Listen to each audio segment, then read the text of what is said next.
Before we get into today's video, my upload schedule right now is a little erratic. It's a little all over the place. If you guys want to make sure you guys never miss a YouTube video, do me the biggest favor right now and make sure you have my post notifications turned on. Let's get into today's video. What is going on, YouTube? Welcome back to another video. I know, shocker, I'm actually uploading again. We got Daddy Andy here with us today. You want to explain to the peeps what we got going on? We're installing a dash cam today. We're installing a dash cam. So that way, when we're getting jiggy in the back seat, we can record it and upload it to our OnlyPans. We just had to swing over to Best Buy real quick. Unfortunately, the dash cam that I ordered did not end up coming with a hardware installation kit. It basically just has the DC plug-in, which I'm currently using mine for my radar detector. Speaking of, somewhere around here, oh yes, this right here. Could we just use this? We could just hardwire this into the mirror. Yeah.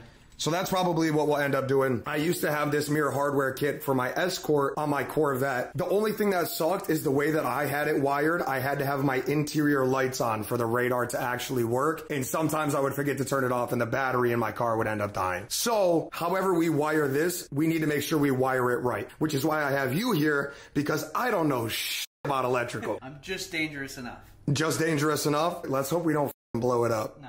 I've never done that yet. So this is the dash cam that I ended up getting from Amazon. It is a Vantrue dash cam N4. It is a 3-channel dash cam, so I'm able to record whatever's going on in front of me, behind me, and also it has like a POV for the inside, which is good for when Andrew and I are getting jiggy in the back seat. Jiggy. So we're gonna be going ahead and getting this installed today. We were trying to see if we could find a hardware kit for the radar detector. Best Buy said they had one left in stock. We had the guy go in the back. He couldn't find it, so I'll probably just end up having to order one from Amazon, which is no big deal. Is that your Sprite? Yeah.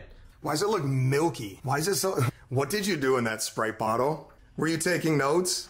I was taking plenty of notes. Hey, listen, if there's anybody who has experience with water bottles, is me. If you know, you know. We're gonna get everything unboxed here. I already did end up unboxing the dash cam just to see if it came with the hardware installation kit. It didn't, so that's why we went and picked one up from Best Buy. Now Andrew's working his magic fingers over here and playing with a bunch of wires. Let's see if we can get this bad boy installed. Also, I don't know if you guys can tell by my garage floor, but we do currently have a couple exhaust leaks on the Hellcat Durango. So whenever I start up my Hellcat and there is perfect combustion, it basically creates water inside of the exhaust, and that is what is leaking all over the floor right here. So not only are we gonna be doing the dash cam today, I think we're gonna have to go through and tighten some of the V-bands on the exhaust and hopefully stop this from happening, because right now I am destroying my garage floor. Not like it's not already destroyed. I would love to epoxy this thing, but that's going to be a project further down the road. I thought you knew what we were doing. Why are you reading instructions? Seeing which one is for always on and which one is for ignition. Are we not doing the always on one? We do the always on and the ignition one. It has like the 24-hour parking mode. Yeah, so that's for the one that's always on, and then when you turn on the ignition, it switches to that one. Got you. This angle is very becoming on you. But then again, if I was this angle, I would be coming on you too. After doing a little bit of research, these Dodge Durangos do not have an interior fuse box, which means we're basically going to be running some wiring. There is a grommet that ends up going through the firewall and will end up hooking up to the main fuse box underneath the hood. I wish they just made this easier for us and had an interior fuse box, but they don't. So that's what Andrew is currently working on right now. And I know you guys are probably thinking, you're not working on your own car. Andrew's just the electrical guy. So if anything happens to this, I can blame him. So like when we go to start this car up and it goes kaboom, it's his fault, not mine. Tell that to the warranty people. Yeah, tell it to the warranty people. I'd say I'd sue this guy for everything he owns, but not really looking to get a pair of Porsche Pumas. You know what I mean? So we got underneath the passenger side dash all taken apart. That way we were able to locate the grommet that goes through the firewall, which I'm not too sure how good this lighting is. You probably aren't going to be able to see it, but we were able to run the wires up through. We found 2 fuses, one that has constant power and then one that has power when it's in run or accessory mode, and then had to make a slight little modification to the fuse box here. I just took a razor blade and cut this out. That way we'll be able to fit the cover on, and these wires will be able to tuck nice and neatly underneath the fuse box cover. Now Andrew's going through and working on the mounting process. Got to take down my radar detector. Got a nice little suction to it. What the hell are you doing now? I'm gonna run the cable through here. Oh, okay. You're talking about for the dash cam? Yeah. Okay. Guys, I also might have f***ed up a couple times and called the dash cam a radar and the radar the dash cam. There's a lot of shit going on today. Also, I think we need to have that cover off anyways, so that way we can use that little adapter and be able to hardwire the radar to the mirror. Yeah. Okay, cool. If you don't got friends that you can work on your cars with, I think you need to get new friends. This is a W right here. Andrew's going through right now, tucking up the wire underneath the headliner, coming down the A-pillar. We'll run that cable down all the way down here, and then we'll be able to get the dash cam hooked up and see if we're in business. And for those of you that don't know, Andrew also works at a Porsche dealership and installs dash cams quite a bit. So he's got a lot of experience with installing these dash cams. This is gonna be the first one that I've ever had. So this right here is some true ingenuity. We tied a washer to a fishing string to run it behind this trim piece. So that way we don't have to take the whole trunk card off to be able to take this piece off. We just tied a washer to a piece of fishing string, dropped it down, and this right here is the rear dash cam camera. Then we'll tie the wire to it, and if all goes well and this fishing line doesn't break, we should just be able to run the cord up right behind this trim piece. We got lucky. We were able to feed the wire up behind that trim piece. Now we're going through one of the trunk grommets here. I'm not too sure if you guys can see. Andrew's got his magic fingers going again. We're going right through the grommet and then coming into the interior of the vehicle. That way we're just avoiding showing as much cable as we possibly can. And then once we do that, we'll just run it across the headliner all the way up to the front, down the A-pillar, and then up through where we routed the other cable for the front-facing dash cam. What are we doing, Cody? Creating pain in my balls trying to tuck these wires behind the trim pieces and making it so I can't tell that it looks like shit. To the normal person, like, you're probably not gonna notice it. There's like the little gap right here and stuff like that. Normal person is not gonna notice it, but I notice everything because I try to be a perfectionist to the best of my ability. And when I can't get shit perfect, it really pisses me off. So if you're not gonna do it right, don't do it at all. Alrighty, all in a day's work. We got the dash cam mounted, and we also have the radar detector hardwired now. There's kind of like a lot going on up here. I'm gonna be honest, a little bit too much for my liking, but this is just the way that it has to be. It'd be nice if both of these were just wireless, but both of these things are gonna do exactly what I need them to do. While we were at Best Buy getting the hardware for the dash cam, I also ended up picking up these DJI Mic 2s. I have an Osmo Pocket 3, and we use that to record rollers of the Durango, and I want to do a minute-long clip of just pure supercharger whines. So we're going to test these out. We're going to take one of these mics and I'm going to put it on the box for the intake. It's technically like the heat shield, but I'm going to put one of these mics on the heat shield for the intake. Then we'll have Andrew mount up the Pocket 3 to his car. We'll get some rollers and hopefully get some good supercharge whines. I don't know how you guys feel about it, but the fact that the sun goes down at 5:30, I think they just need to get rid of daylight savings time altogether. We have it all year round where the sun sets later in the day. I know some people like to wake up early and wake up with the sun. Me personally, I would just rather have more sunlight later on in the evening. But we're just wrapping up putting a few pieces of the Hellcat back together, the trim pieces below the passenger side dash, and then I think we're gonna go try getting some rollers of this thing just to test out the new microphones that we got. Also test out the dash cam and see how that works. And before we go out to film some rollers, let me give you guys a cold start.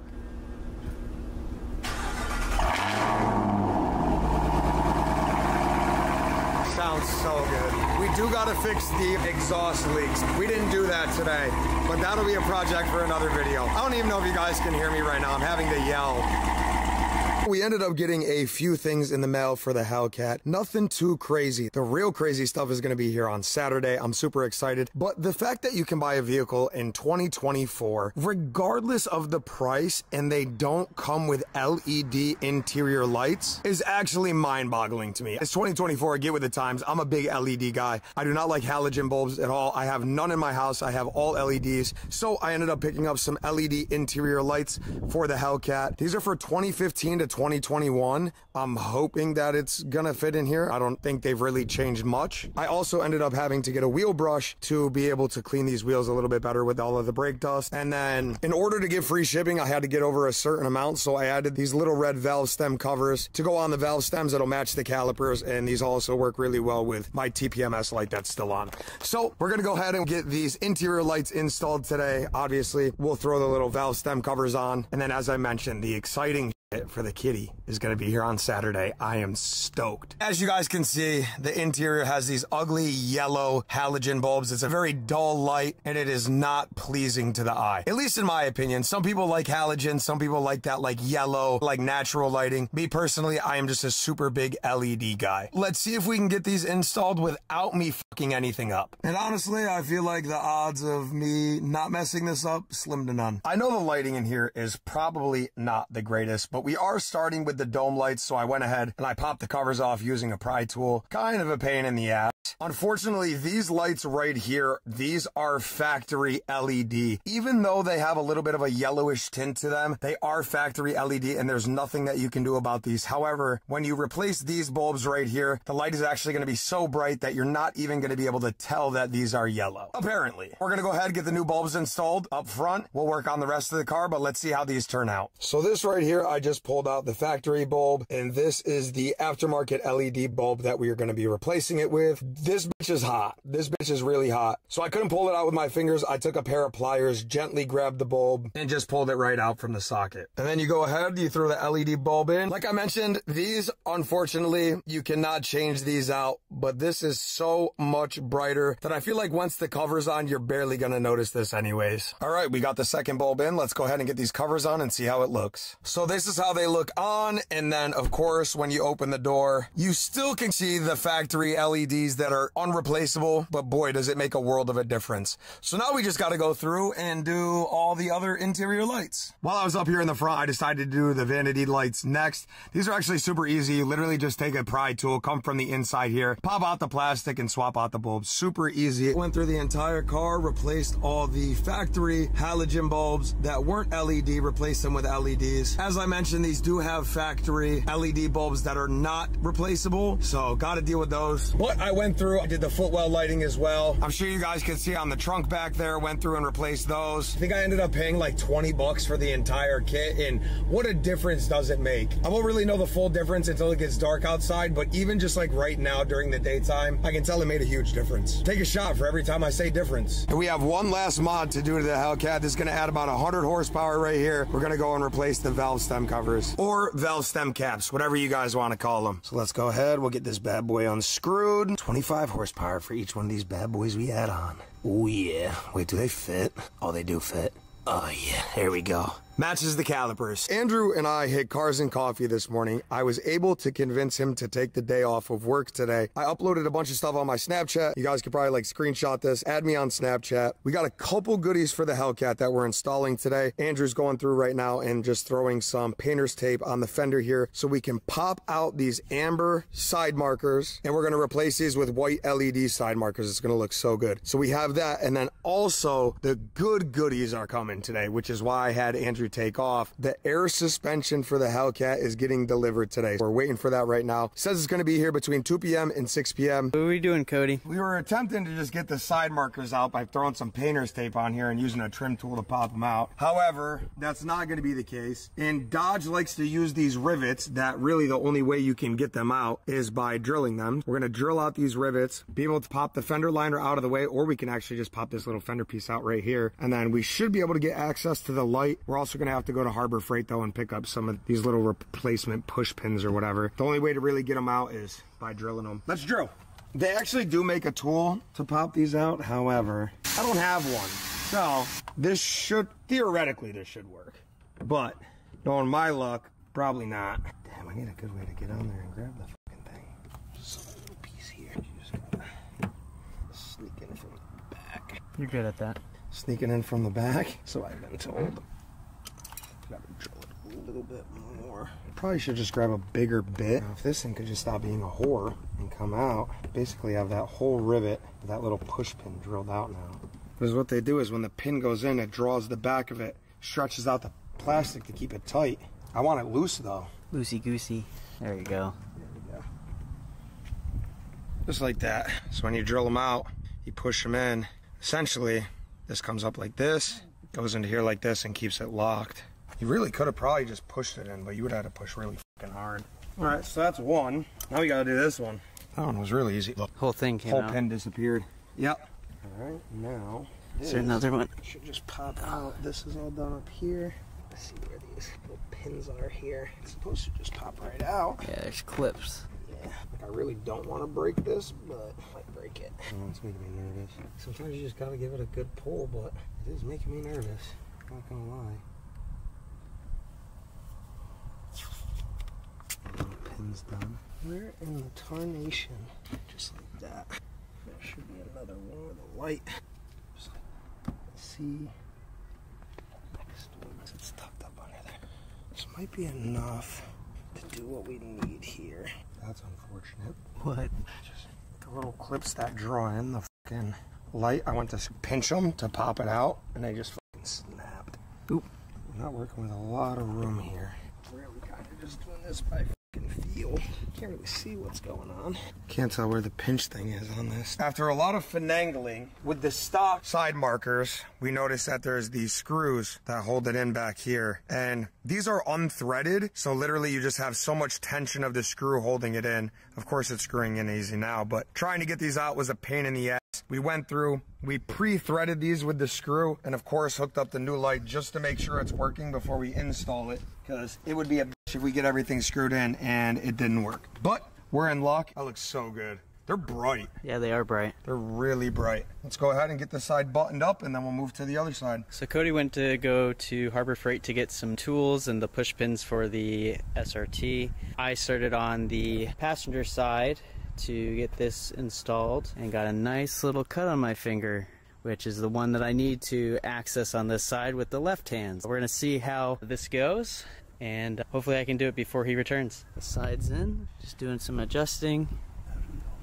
Adjusting? We are, my friend. Adjusting, we are, my friend. We're still waiting for the air suspension. It has not came yet. It's about 3 p.m., but we did end up getting both of the side marker lights done, and it looks so much better with the LED white than it did with the amber. It looks sick. This thing is gonna look so clean once we get the bags done. I do have a feeling though that's gonna take us a while. Andrew and I did like an over or under, and I said over or under 8 hours. He said under, I definitely said over. Our minds are saying under, but I think our hearts know it's gonna be over. It's probably gonna take us at least 10 hours. Who knows, maybe everything will go as planned and we won't run into any issues. I think we have all the tools and everything that we need. So UPS, if you guys just wanna like maybe pull down the street anytime now, I'm patiently waiting with my thumb in my ass. After a quick little run to Lowe's to get a pressure washer so I don't have to keep spending $20 every time I go to the car wash, washing my wheels, all of that stuff, we came back to a nice little surprise. My air suspension from Vicres, or Vicres, it's technically how it's pronounced. Vicres is just easier to say. Finally ended up getting delivered. We got 2 boxes here. Right now we're gonna be doing a live install of the air suspension on TikTok. There is shit everywhere. Now that it's all unboxed, I'm just gonna give Andrew a pack of Trident layers and maybe a handy. And I'm gonna have him go through and install all of this by himself. Not actually, we're gonna work on it together. You'll just take the handy? Yeah, I'm sure you will. Now that we got everything unboxed, we're gonna start getting the car prepped. We're gonna get it jacked up, jacked off, throw it on some jack stands, and get started. It's gonna be a long night. We'll undo the upper control arm. We're gonna have to take off the caliper. Take off the caliper, move it out of the way. We have a little bit of play in the line. Codee, it's been a while.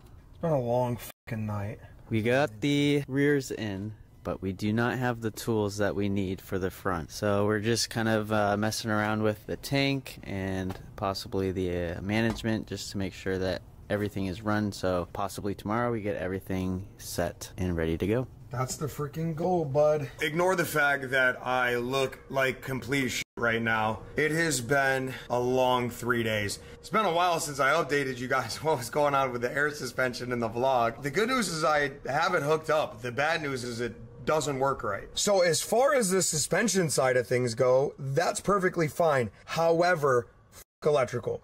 Ignore this fire hazard. It just looks like this because I'm trying to figure out what's going on. Basically what's happening is right here, you have like a relay harness. There's a relay that goes here. You have a hot wire coming in from your battery. You have 2 comm wires, and then you have this output wire which goes to your compressors. Now, when this relay switches on, it's supposed to kick on the compressors. However, for some reason, the relays just are not switching on. If I hot wire this one, I can get this compressor to kick on. This compressor I think is dead because no matter what I do, I cannot get this compressor to turn on. So that kind of sucks.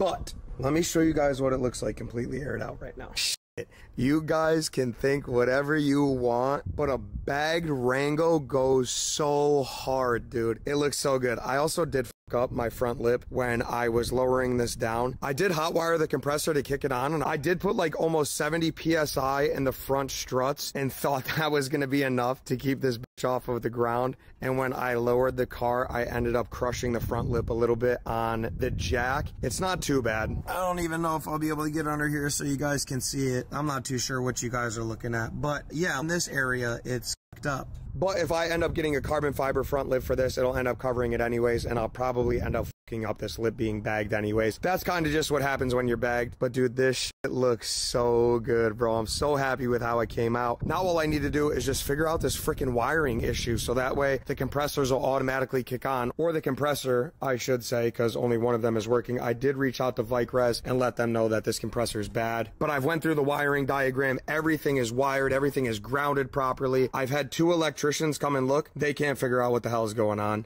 We do have a little bit of a fire hazard for the moment. Once I can figure out this wiring, we'll be good to go. Damn, dude, does she tuck nicely? I think I'm gonna name her Caitlyn Jenner. So we're out with Daddy Andy today. We're getting some content of the bagged Hellcat Durango. This video was supposed to be posted a lot sooner. Unfortunately, ran into a ton of issues installing the air suspension. The module that I got from Vicres had a bad ground, so that was basically causing the relays not to trip on and kick the compressors on. I ended up having to go pick up an airlift management system used temporarily to hold me over until I can get new management from Vicres. It has been a very long week, but everything is good now. Everything is fully functioning. No leaks. Everything's holding air. Now we're out today getting some content. I do apologize that this video took a little bit longer to get uploaded than I expected, but it came out good. I'm super ecstatic with how the car turned out. It looks sick. It's not very often that you see a bagged Hellcat Durango, and I know this is gonna piss some of you guys off, but god damn does it look good. I do have a couple other ideas of things that I want to do to this, so stay tuned. We're gonna have some sick shit coming for the Hellcat. I'm super excited. Alrighty guys, that is gonna wrap it up for today's video. I hope you guys enjoyed. Once again, I do apologize. This video was a little bit late with the upload. I ended up running into a ton of issues doing the air suspension. Finally getting it uploaded, and I do hope you guys enjoyed. If you did, make sure to drop a like, make sure to drop a comment, and then also if you guys want to make sure you never miss a video, make sure you have my notifications turned on, please. You want to say hi to the vlog real quick before we go? Can you sit? Can you sit? You want to say hi to the vlog real quick before we go? You say hi, vlog. So Jackson's doing good. And then of course we got Miss Harley over here. And we got Miss Harley, my love. You're a good girl. Did you say bye to the vlog? You say bye to the vlog. We'll see you guys next time. All right, bye.